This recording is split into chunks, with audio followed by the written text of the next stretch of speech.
Zimbabwe is deploying soldiers to neighbouring Mozambique as part of the Southern African Development Community Standby Force. More than 300 troops will help train Mozambique's army to fight an armed group affiliated to ISIL in the north of the country. Botswana and South Africa have already deployed. Other countries in the 16-member regional bloc are considering doing the same.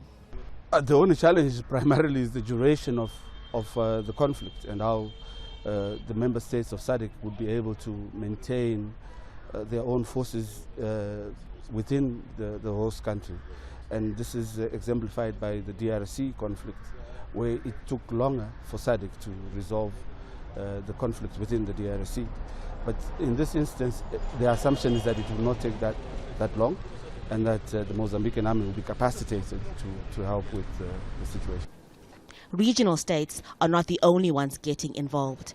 Portugal, the EU and the United States are training Mozambique's army. Rwanda already has soldiers on the ground. The East African country says it's killed some fighters and its army is pursuing others.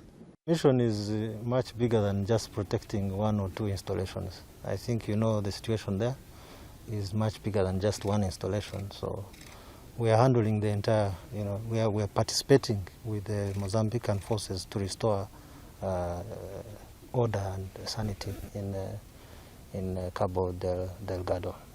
The conflict in Cabo Delgado province began in 2017. Thousands have died since then.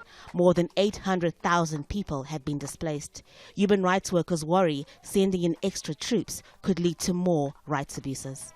The questions I ask at this moment is, if the Mozambican government, the Mozambican security forces have that challenge, they are unable to distinguish insurgents from civilians, what assurance do we have at this stage that the foreigner troops that are arriving from both SADC and Rwanda are able to do that distinguish? And if they are able to do that, could they please explain to us, to the residents of Cabo Delgado, how can they be secured and assured that the fighting that is now ongoing in Cabo Delgado will not affect them?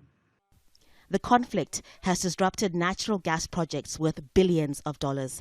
Some locals say the failure to distribute vast mineral and offshore gas revenues to the local population is fueling tensions. Until that inequality is addressed, analysts say deploying more troops to northern Mozambique is not a long-term solution to the crisis. Haru, Mutasa, Al Jazeera.